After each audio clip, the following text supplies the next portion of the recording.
Casingnya beda, tapi rohnya berbeda. Casing sama manusia, dilihat ganteng cantik, tapi rohnya ular. Jadi roh ular ini harus ketemu roh ular, baru sefrekuensi. Kalau tidak ketemu roh ular ketemu roh ilahi, bertentangan, sangat bertentangan. Suaminya sangat menyesal, Bapak Ibu, sekarang ini yang terjadi. Karena mempelai ini sudah dijemput oleh pangeran ilahi, roh pangeran ilahi Yesus Kristus itu sendiri, sudah dibawa diungsikan. Dan jika mempelai ini turun ke dunia 66 roh-roh ular-ular itu, maka suaminya akan terus-menerus meminta maaf, mencium tangannya, mencium kakinya, minta maaf, penyesalan yang luar biasa, karena sudah berlaku jahat, sangat jahat kepada istrinya sendiri. Ini kesaksian roh. Kesaksian roh. Jadi seperti itu, sangat menderita. Jadi nasir ilahi, biji mata Tuhan, jikalau ditanam di dunia ini, memang bayar harga, mati hidup, martir. Tapi tidak juga mati, bukan? Makanya jangan pernah menyangkal nama kami, jangan pernah menghujat pekerjaan roh kudus, roh kebenaran di akhir zaman ini. Jangan pernah menghujat kerajaan surga, maka binasalah kalian kalau hal itu kalian lakukan terhadap kami. Tidak ampun. Bertobatlah. Orang jahat pun jika dia bertobat, maka dia akan masuk surga dengan segala konsekuensinya. Ada sistem, tetap ada. Layar kehidupan tetap akan diputar. Ini yang sangat ditakuti oleh ular-ular ini. Casingnya manusia, isinya ular. Mereka sangat takut jikalau layar kehidupan mereka diputar. Mereka tidak akan sanggup jadi saksi dunia, karena yang mereka beritakan adalah sekedar teori belaka, bukan praktek teori. Itulah ahli-ahli agama memakai jubah-jubah keagamaan, jubah-jubah Farisi, ahli kitab, munafiknya minta ampun. Seperti itu banyak, tetapi tidak semuanya. Ada yang baik, ada juga. Tapi apabila mereka bertobat, mereka akan aku pakai casing. Entahkah dia tampan, dia cantik, tapi isinya ular. Mereka akan menyiksa nasir ilahi, utusan Bapakku yang di surga. Di dalam firman Tuhan sudah terjadi kepada Simson, terjerat dengan cinta palsunya Delila, manusia casing isinya ular. Apa yang terjadi? Dia mengambil kekuatannya Simson dengan memotong rambutnya, dan akhirnya Simson diperbudak fisiknya, bekerja siang dan malam agar supaya apa? Mata rohaninya buta. Kalau manusia itu kerja siang malam, diperbudak oleh roh dunia, maka apa? Buta, saudara, tidak bisa melihat apa-apa. Makanya Simson itu dicungkil matanya. Itu simbolis semuanya. Dunia nyata ya dicungkil beneran. Dunia roh apa? Buta mata rohnya, tidak bisa melihat apa-apa. Karena apa? Terjerat cinta yang palsu. Hati-hati ya anak-anak muda, Bapak Ibu, terjerat cinta yang palsu. Makanya mulai dari dulu tuh cinta Tuhan Yesus, cinta Tuhan Yesus. Mempelai selalu bilang I love you Jesus, I love you Jesus Christ. Mempelai mencari cinta Yesus Kristus. Itu cinta, bukan cinta yang palsu, cinta yang asli. Makanya bahagia sekali mempelai berjalan dengan roh pangeran ilahi Yesus Kristus. Ya, casingnya itu ada dalam diri Pak Aditya Nugrahanto ini umur 33 tahun. Siapa yang menyangka kalau itu ada bersemayam di dalam wadah itu? Tidak ada, itu hanya orang-orang yang menembus dimensi roh, orang-orang yang memiliki mata roh yang tajam, mempunyai ketajaman mata rohani yang tajam, Bapak Ibu, baru bisa mengetahui roh Tuhan Yesus itu diam di mana sih. Seperti itu. Kalau Anda tidak masuk dalam dimensi roh dan kebenaran, tidak menyembah Tuhan di dalam roh dan kebenaran, Anda tidak akan bakalan tahu. Anda meraba-raba seperti ini, buta. Anda mencari-cari tapi buta. Anda tidak akan menemukannya. Adapun Anda kalau masuk dalam dimensi kebenaran itu harus diuji, sayang. Nyawa, harta, fisik, semuanya siksa ini, Bapak Ibu. Ini dilempar, ikatan Anda semua dilempar, nyawa dilempar, harta juga dilempar. Sanggup, bayarannya mahal. Mahal, sayang. Kenapa hanya sedikit orang yang tembus? 1-2. Karena apa? Bayarannya sangat mahal. Manusia tidak akan mampu. Manusia yang sungguh-sungguh tidak mencintai Tuhan, tidak tulus mencintai Tuhan, tidak akan sanggup berkorban sedemikian hebatnya untuk mengejar cinta Tuhan. Itu mahal, sayang. Bayar harga, sayang. Nyawa melayang, harta melayang, ikatan keluarga melayang, ikatan teman-teman saudara semuanya melayang. Kena blokir semuanya. Putus ikatan dunia.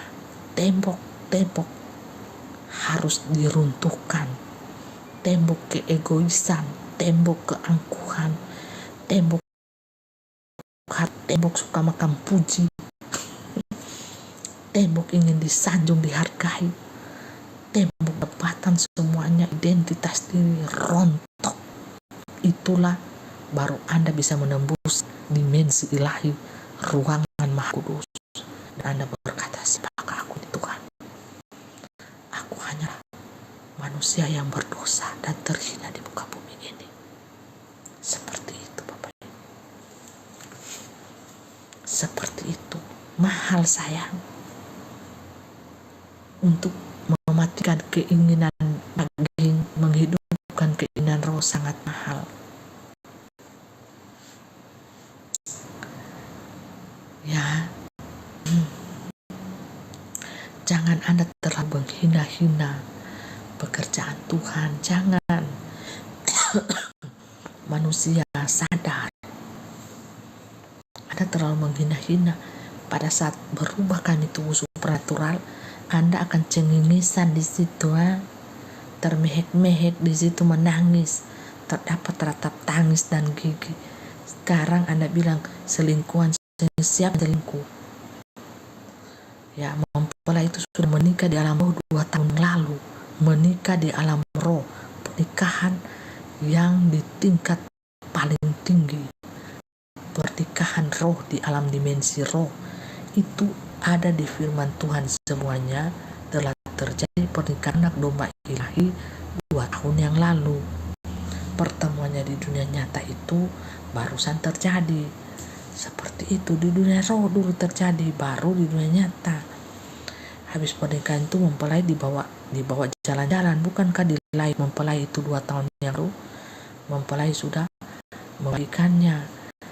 Ya, kalau Tuhan Yesus itu mengajak mempelai itu jalan-jalan ke sana kemari, berjalan-jalan, itu kejadiannya dalam dunia nyata itu berputar dunia nyata itu, memang bertemu dalam dunia nyata. Seperti itu. Ya. Iya. Sudah dijelaskan. Perang salib dan askisme. Sudah itu semuanya sudah jelaskan. Itu kan pekerjaan si ular tua yang saling mengadu domba. Semuanya dia adu domba. Seperti itu, ya. Jadi seperti itu. Kalau mempelai ini buka-buka pekerjaan ular, apa yang mereka lakukan dalam diri mempelai? Kepanasan ular yang lain. Karena roh sefrekuensi itu, roh sefrekuensi ular itu kan saling membela. Mereka kan saling membela. Coba itu mempelai kalau turun ke dunia 66 itu di kompleks ular beludak. Pokoknya satu bahina, satu bafina, satu ancam bunuh, satu lagi bunuh. Seperti itu terjadi Bapak Ibu. Menderita. Jadi kalau nasi lahi itu Bapak Ibu, mempelai lahi yang terpilih, ya tidak nego-nego, tidak bersama dengan dunia, itu sangat tersiksa hidup di dunia ini Bapak Ibu, akan disiksa oleh roh. Jadilah dia seperti Simpson, udah berkekuatannya, fisiknya disuruh kerja siang malam, diambillah kenikmatan dalam dirinya. Hanya Simpson siang malam, apakah dia menikmati hasil kerjanya? Tidak. Yang matanya sudah dirantai kerja siang. Jadi mulai ini turun ke dunia 66 kemarin, sempat pergi menengok anak, hanya ingin menengok anak-anak saja, ya, malah hanya ingin ketemu anak, ya. Jadi roh 66 itu Ibu ingin mempelai itu kerja, buka warung untuk cari duit, untuk kasih makan mereka ular. Ya, kasih makan ular-ular, jadi mempelai disuruh kerja itu dari siang sampai malam, buka warung, masak kayak dulu, masak buka warung, sedangkan kan pun setengah mati. Itu ular Peking itu Bapak Ibu, kurang ajar sekali ular itu. Yang termakan tidak dikasih makan, dia mau makan. Itu ular Bapak Ibu, menyiksa, mendera, mengambil tenaga, harta, semuanya diambil. Itu ular Bapak Ibu, kerjanya ular begitu. Makanya mempelai keluar dari lingkung toksis, ya. Orang-orang ular begitu racunnya,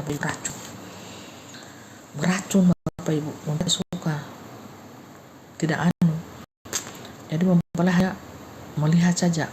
Kalau mempelai turun ke 66, mempelai hanya melihat ketiga anak mempelai ini, baik-baik mereka. Mempelai kasih uang, ya, kasih tinggal uang, ini baru mempelai pergi lagi bertugas di dunia 77. Tidak mau mempelai di sekitar orang-orang beracun Bapak Ibu, toksik, tidak suka, ya. Tersiksa kita kalau ketemu dengan ular-ular, casing-casingnya manusia, masih manusia begitu, ya. Kita yang saksi-saksi surga ini akan dianggap bersalah, berdosa, tersolimi. So itu yang orang mau Bapak Ibu. Dan kita dibully Bapak Ibu, ya, dibully habis-habisan. Mempelai sekarang pintar, so tidak mau bergabung dengan racun-racun, orang-orang yang memiliki bisa ular itu tidak suka sudah. Karena so habis waktu Bapak Ibu, ya. Waktu hidup itu sudah selesai, habis. Mempelai hanya melihat ketiga anak mempelai itu saja. Bahkan orang Kristen yang menyerahkan Palestina ke orang Muslim, kenapa enggak dikasih sama? Kenal ibu dari penglihatan palsunya ibu, bagaimana sih? Lu itu nulis rehulinasinya apa ular, ya? Kau itu ular, ya? Enggak jelas tulisanmu ini. Kenapa orang Kristen menyerahkan Palestina ke orang Muslim? Bukankah orang Kristen dilarang menghina?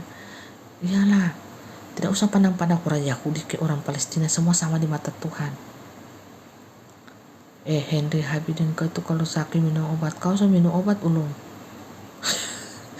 Obat apa yang ada mau minum? Minum obat dulu sayangnya.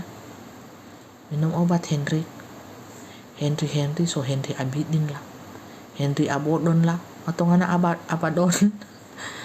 Bu, kalau sakit minum obat, kalau sakit masih minum obat kan? Oh, kalau ibu kalau sakit masih minum obat kan? Obat apa? Jahe. Bukan obat itu, jahe itu obat herbal. Mempelai salah gara-gara mempelai sobangan tuh. Mempelai pikira salah kaprah. Dari dunia konoha mempelai terjemahkan tulisanmu, ya saudara. Tuhan memberkatimu, ya saudara Henry. Kumpulan Alkitab keluar, mungkin ibu letih sana tidur. Iya letih, tapi suara kebenaran harus dikumandangkan dong, supaya manusia tidak tersesat. Lekas berobat, iya lekas berobat ke Tuhan Yesus Kristus dokter di atas segala dokter itu Tuhan Yesus Kristus ya Bapa Yahweh. Allah di atas segala Allah itu Tuhan Yesus. Ya banyak ahli Farisi ya. Memang diundang dorang. Ahli Farisi, ahli kitab, munafiknya minta ampun. Pakai jubah-jubah keagamaan. Raki-raki Farisi itu diundang semua sekarang. Karena mereka hanya tembusnya di dunia nyata, pintar berteori tapi praktek nol. Tapi tidak semua ya, ada juga yang baik. Mempelai tidak pukul rata semua. Ini mempelai kebanyakan yang mempelai melihat seperti itu, angkur rohani minta ampun. Tapi tidak semua seperti itu. Ada yang satu-satu yang masih baik kok, masih lurus jalannya ada. Kenapa? Mereka mengandalkan logika. Itu susahnya teori. Praktek kosong, tong kosong bunyi nyaring. So itu sudah. Yo ular kebakaran biar saja Pustaram Rob. Bucan insu kebakaran sudah kebakaran jenggot mereka. Biar saja sekali bakar tak bakar. Baru dia mau dirica-rica pada orang. Jadi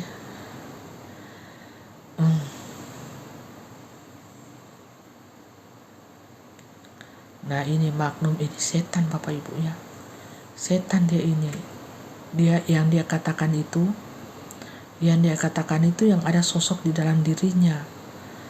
Ya ini magnum ini setan Bapak Ibu ya.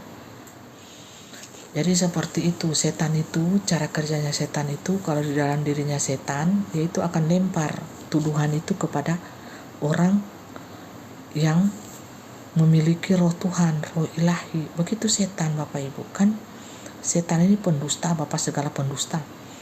Jadi dia lempar tuduhan, dia lempar penghakiman seperti itu. Contohnya ini magnum ini ya.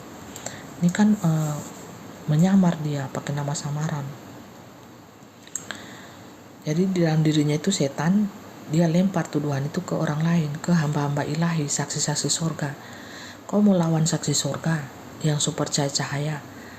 Saya kalau berbicara di channel lain, hilang muka saya. Hilang face saya, tubuh saya pun hilang, berubah jadi cahaya. Mau lawan, masih bisa lawan. Nggak bisa kan?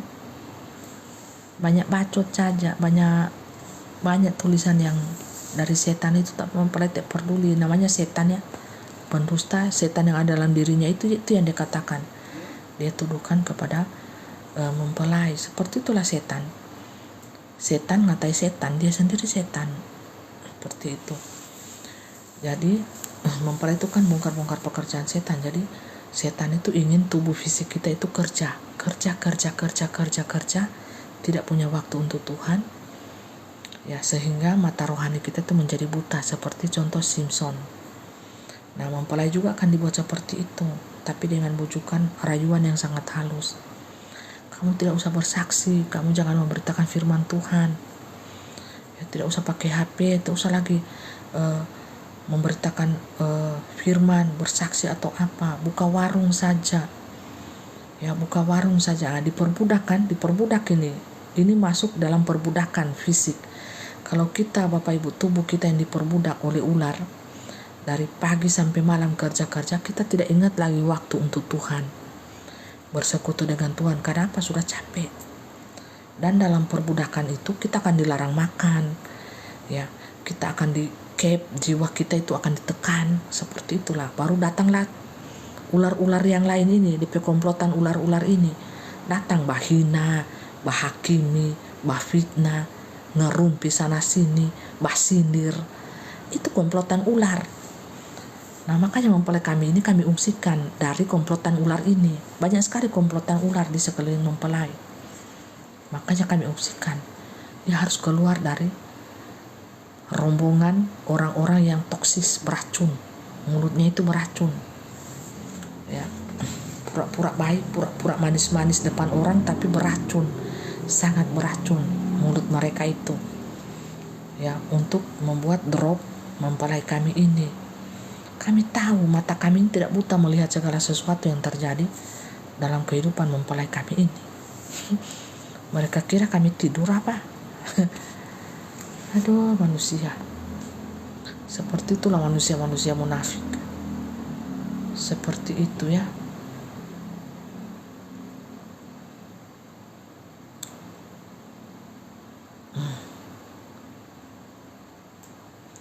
Ya, bukalah. Buka di Google saja. Buka di mana kek. Ada sejarahnya.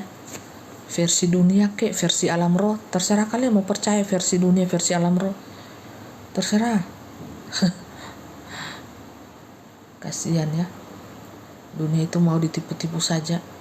Ya itulah perbedaan manusia logika dengan manusia roh. Jadi seperti itu. Jangan bangga dengan gedung gereja. Gedung gereja susunan batu-batu itu telah dirobohkan Tuhan dari tahun 2020. Makanya orang yang bangga dengan gedung gereja itu imannya ada di gedung gereja. Makanya memperkatakan, Anda bisa lahir di gereja, Anda bisa dibaptis di gereja, Anda bisa besar pula di gereja, Anda bisa tidur di gereja 1 kali 24 jam, Anda juga bisa berada di gereja 1 kali 24 jam, Anda di situ bisa terlihat sangat alim rohani di dalam gereja 1 kali 24 jam, ya sampai Anda nikah pun di gereja. Tetapi Anda belum tentu masuk surga. Karena apa? Anda mencintai gedung gerejanya, bukan mencintai Tuhan Yesusnya. Anda hanya mencintai, mengagumi gedung gerejanya, tapi Anda tidak mencintai pribadi Tuhan Yesusnya. Anda tidak masuk dalam dimensi roh dan kebenaran, menyembah Tuhan Yesus di dalam dimensi roh dan kebenaran. Bisa saja Anda dari lahir sampai mati pun peti Anda ada di gereja. Bisa. Ya. Bisa saja Anda berada di situ, tapi Anda jangan mengagumi gedung gerejanya. Gedung gereja susunan batu dengan batu itu sudah lama dirobohkan dari tahun 2020. Yang Tuhan lihat adalah bangunan ilahi kita adalah hati kita. Nih, hati kita di hadapan Tuhan. Itu yang Tuhan lihat. Ya, tubuh ilahi kita. Karena apa? Gedung-gedung gereja sudah diduduki oleh antikris. Ini rahasia. Makanya jangan pakai agama. Jangan terlalu fanatik terhadap agama. Ya, Bapak Ibu, karena dunia ilahi tidak pernah mengenal agama, mempelai hanya membuka iman mata rohani anak-anak Tuhan. Percaya apa enggak, inilah pelajaran dimensi supranatural tingkat tinggi. Ya, jangan mengagungkan gedung, karena itu buatan tangan manusia, berhala. Yang kalian agungkan itu apa? Tuhan Yesus Kristus, roh dan kebenaran. Bapa Yahweh Yeshua Hamasya Elohim yang ada di surga. Firman-Nya yang hidup harus hidup di hati kita, bukan di gedung gereja. Gedung gereja itu sama saja dengan rumah, Bapak Ibu. Jangan terlalu mengagungkan rumah ibadah, ya. Jangan, semuanya akan binasa. Yang kekal itu apa? Hati kita, roh kita, jiwa kita. Makanya Bapak Ibu tahu sekarang, manusia roh dengan manusia logika itu, manusia roh, manusia yang pakai hati dengan manusia logika itu tidak sama. Cara pandangnya, cara berpikirnya tidak sama. Ya. Ya, itu kan jangan menganggap gedung yang baru-baru. Itu kan miniatur. Yang ada di Yerusalem itu kan miniatur Allah yang sama persis dengan di Alkitab. Di alam roh, Yerusalem Israel sesungguhnya itu Indonesia. Kota Atlantik yang hilang itu Indonesia. Surga dunia itu di mana sih? Di Indonesia. Dulu kan semuanya terbenam dengan air. Gimana sih? Itu di sana itu miniatur. Mereka itu ciptakan sesuai dengan apa yang di Alkitab. Makanya dibilang negara ini adalah negara yang diberkati oleh Tuhan. Biji mata Tuhan ini, lihat loh, kekuasaan Tuhan itu bisa dilihat di negara ini. Mau di perang-perang dari manapun tidak akan terkalahkan, karena dia miniatur biji mata Allah. Nih loh, untuk mata jasmani, nih. Dengar nih, manusia ini kan pakai mata jasmani. hanya 1-2 orang saja yang bisa tembus dimensi roh dan kebenaran. Kenapa hanya dibilang 1-2 orang saja? Coba hitung zaman per zaman yang masuk dimensi roh dan kebenaran berapa orang sih? Bapak Ayub, Nabi Nuh, Abraham, Bapak Abraham, Bapak orang beriman. Cuma 1 orang kan? Jadi Nabi Musa itu zaman per zaman loh.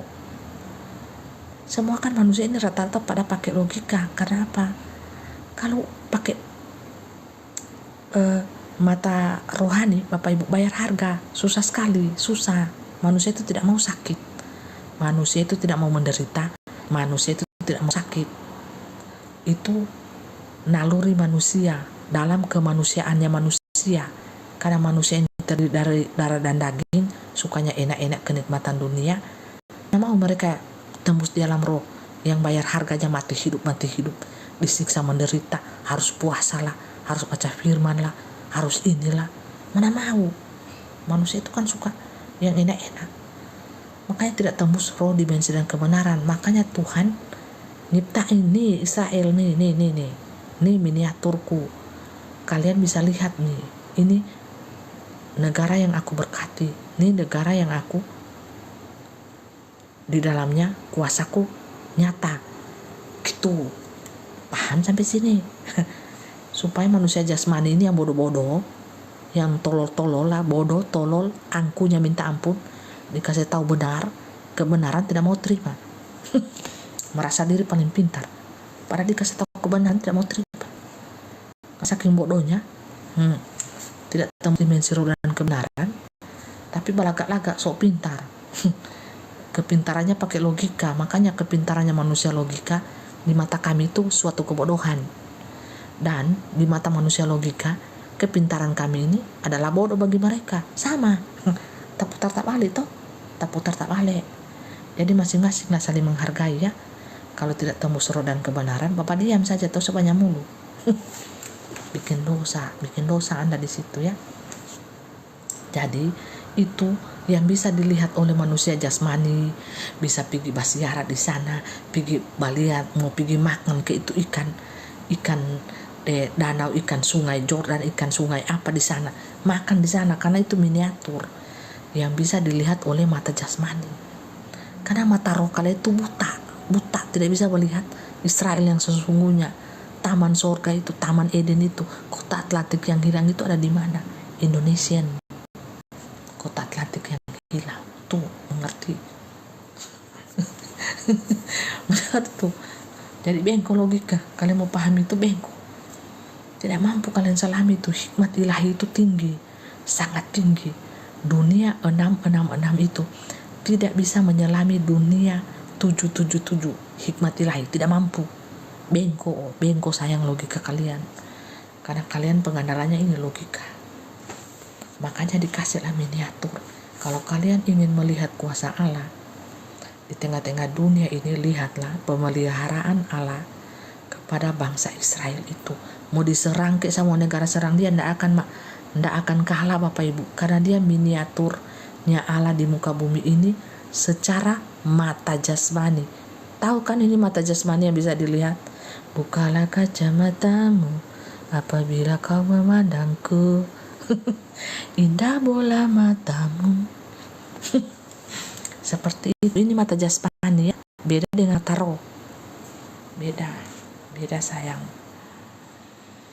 Jadi sehingga tidak tembuslah bermiliar-miliar mata rohnya manusia ini. Maka Allah itu, ini loh bangsa Israel ini loh contoh miniaturku, kuasaku ada di bangsa ini, pemeliharaanku ada nyata.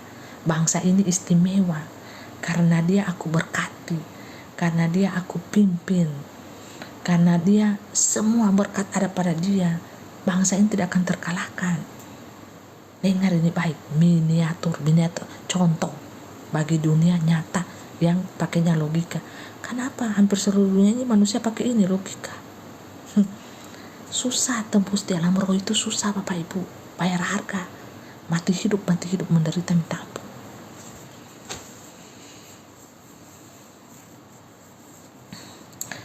seperti itu.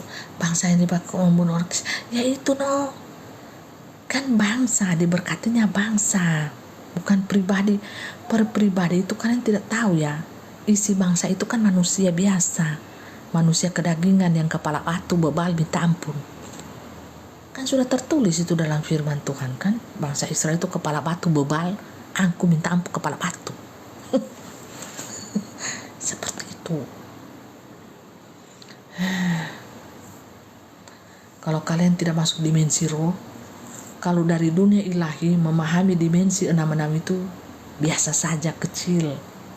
Untuk mengetahui permainannya 66 hanya di pelupuk mata. Nih, dikasih 7 nih semua rencana 66 setan iblis dajjal sudah ditahu semua sayang. Ya.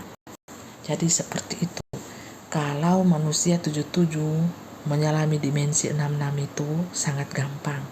Tapi manusia 66 menyelami hikmat ilahi dimensi 77 itu sangat susah. Tidak usah bicara tentang apa ya. Di sini mempelai bicara cinta dan kasih sayang, kemanusiaan. Kasihilah Tuhan Allahmu dengan segenap hatimu, segenap jiwamu, akal budimu, dan dengan segenap apapun yang ada pada dirimu, termasuk hartamu, harga dirimu, semua. Kau harus memutuskan. Tuhan Yesus bilang langsung, kau masih terikat dengan anak-anakmu, keluargamu, sahabatmu, apa engkau tidak layak mengikuti aku. Benar Bapak Ibu, semua ikatan harus dilepaskan, termasuk harta, termasuk ikatan anak-anak, semuanya harus dilepaskan. Tembok-tembok semua itu harus dirobohkan. Tembok-tembok dunia, ikatan-ikatan dunia ya Bapak Ibu harus. Ya. Manusia itu kalau masih terdiri dari darah dan daging jahat ya Bapak Ibu. Kalau dia tidak mengenal Allah dengan sungguh-sungguh dari hatinya, dia akan jahat. Makanya jangan salah juga ya, semuanya ini ada api, ada asap, ada api. Kalian mau bahas yang lagi memanas Palestina Israel, kalau mempelai ada di tengah-tengah, mempelai rangkul Israel, mempelai rangkul juga Palestina. Semuanya mempelai akan cium dengan kecupan cinta.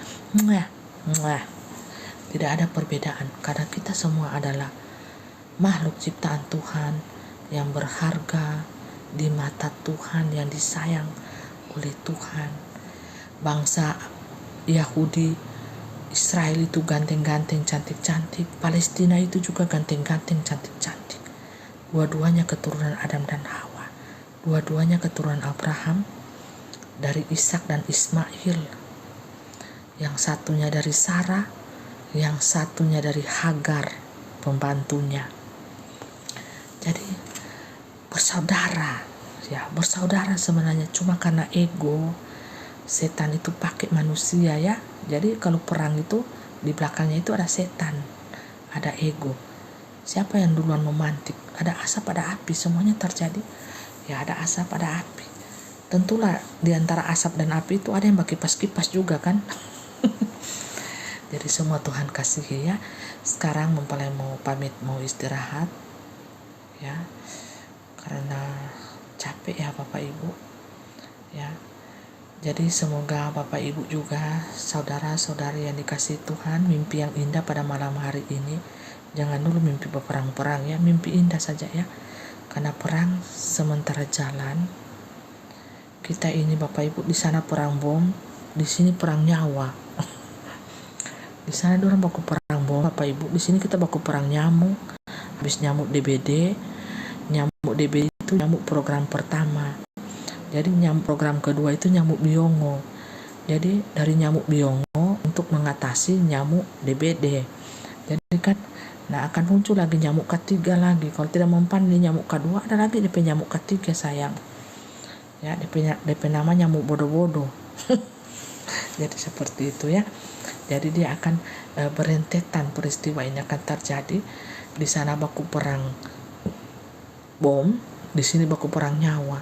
Selamatkanlah diri Anda masing-masing, jagalah diri Anda masing-masing. Semua agama Tuhan cinta, semua makhluk hidup Tuhan cinta dan Tuhan kasih, karena kita ciptaan Tuhan, sama derajat kita di hadapan Tuhan.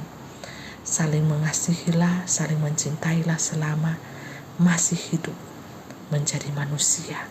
Sedangkan binatang pun punya naluri cinta, apalagi kita manusia yang diciptakan Tuhan sangat istimewa, khusus, dan memiliki gambar dan rupa Allah itu. Kita bernilai, berharga di mata Tuhan. Jadi Bapak Ibu, peliharalah tubuh kita ya Bapak Ibu. Peliharalah nyawa kita, peliharalah tubuh bait ilahi yang Tuhan Allah percayakan kepada kita ini Bapak Ibu ya. Peliharalah dengan baik ya, jangan sampai Anda cemarkan, jangan sampai Anda nodai. Tetap bertahan, bersabar di masa kesusahan ini. Sebentar lagi kita akan merayakan Natal. Saya dari sekarang ini mengucapkan selamat Natal bagi kita semuanya. Tetap bersukacita, bergembira di dalam kita menyambut Natal. Bapak Ibu, jangan terlalu